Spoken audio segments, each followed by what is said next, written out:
He woke up in a room. No doors, no windows, no escape. Just 4 concrete walls, and a message on the ceiling. You are here because you deserve to be. The first time he noticed the wall was bleeding, he thought he was dreaming.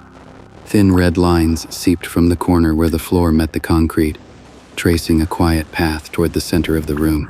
He crouched and pressed his finger into it. Warm, metallic, real. He wiped it on his shirt and watched the wall, his breath shallow, his heart thumping like a kicked door. The blood kept coming. The room had no door, no windows, just flickering lights in the ceiling that never turned off. An vent that hummed low and steady, like something just beyond it was breathing. It always smelled damp, like wet rust and mildew, and the walls were bare concrete, stained and peeling. He'd woken up here over a decade ago, maybe longer. Time didn't pass the same in this place. There was a cot. A tray appeared twice a day, through a slot too small for anything but food. No clocks, no voices, just the silence and the ceiling, and the messages. They appeared on the ceiling like ink bleeding through paper, dark, slow, inevitable. You are here because you deserve to be. That one showed up the most. Other times he'd see things like, no one is looking for you, there is no out, stop digging. But the last one came too late, because he'd already started. He didn't remember exactly when the digging began, maybe after the 7th year or 10th. Time had lost its grip on him. There was just the room, and the wall, and the feeling that something, anything, had to be beneath it. He used his fingers at first, nails cracked, knuckles split. He scraped layer after layer from the corner behind the cot, working every night until his hands were raw. The concrete flaked like dead skin. When he closed his eyes, he dreamed of tunnels, of dirt under his fingernails, of wind. The bleeding wall came after he reached something soft. He didn't understand it at first. Beneath the cold surface, something shifted. Not rock, not concrete, something that pulsed when he touched it. The wall flinched. He jumped back, his heart hammering. The next morning, the ceiling had a new message. Do not wake it. That was the first time he felt real fear. Not the low-level ache of dread he lived with, but sharp, clean terror. Something was there, and it was alive. He tried to stop. Sat in the corner, knees pulled tight, rocking like he had when he still thought someone would come. But the wall just kept bleeding. The thin red line now formed a circle, like an eye around the area he'd scratched. The smell turned sweet and foul, like spoiled meat left in the sun. 3 days passed. Or was it 4? He ate. He slept. He avoided that corner. But on the 5th day, the cot was gone. So was the tray. Only the blood remained. He woke in the night to something whispering behind the wall.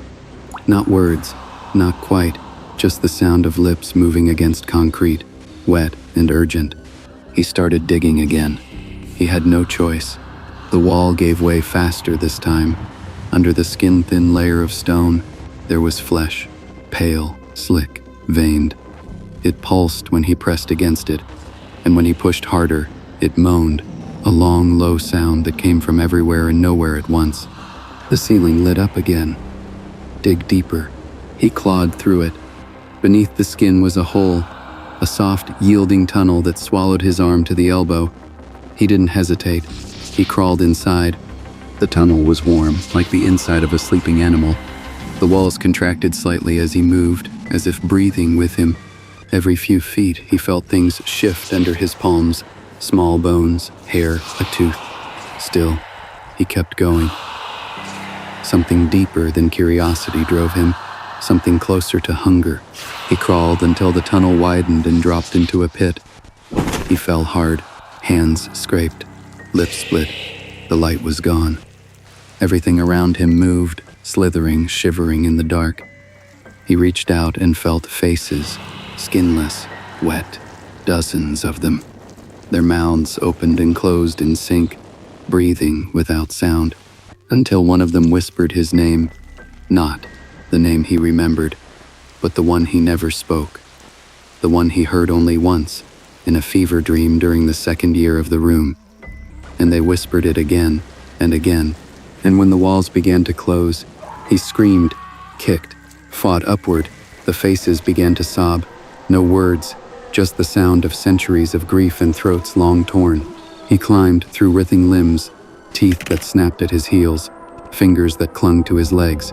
He burst upward into light and found himself back in the room. Identical. The same cot, the same vent, the same flickering light. But something was different. There was a mirror. He hadn't seen a mirror in years. He approached it slowly, heart in his throat. The man in the glass was not the one he remembered.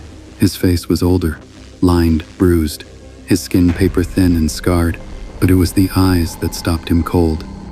There was something behind them, a calmness, a knowing, a cruelty. The man in the mirror moved his lips, and the ceiling began to bleed new words. You never left. The mirror shattered.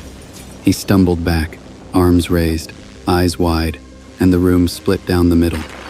Behind the crack, darkness. Inside it, a stairwell, spiraling downward, lined with ribs instead of railings. He looked back at the room.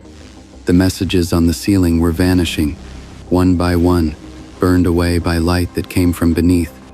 He stepped into the darkness. Halfway down the stairwell, he began to hear them. The others. Some were sobbing, some laughing, some praying to gods no human ever named. All of them were digging.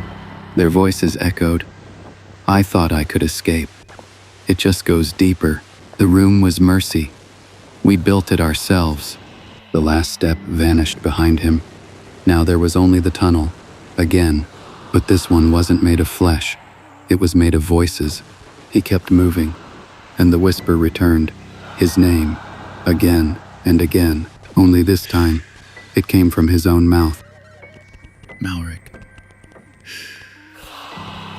There are people walking around right now who've never left the room, not because it has no door, but because they've never stopped believing they belong inside it. You may know the feeling. You carry guilt like armor. You punish yourself with silence. You replay your mistakes like hymns.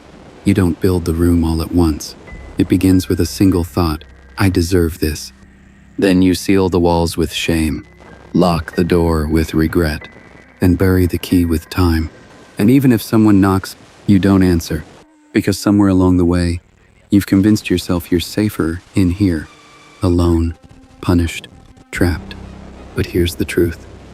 That room, it's not real. It's not punishment. It's permission. You're the one still digging. You think if you hurt yourself long enough, you'll finally feel clean. But pain doesn't cleanse. It scars. It isolates. It lies. And the deeper you go, the harder it is to remember what the sky looks like. So stop. Stop digging. Stop agreeing with the voice that tells you you're less than what you are. Stop treating pain like a penance. You don't have to escape. You just have to stand up. Look around. See the room for what it is.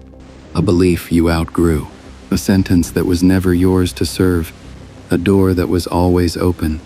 You just forgot you could leave. Until next time.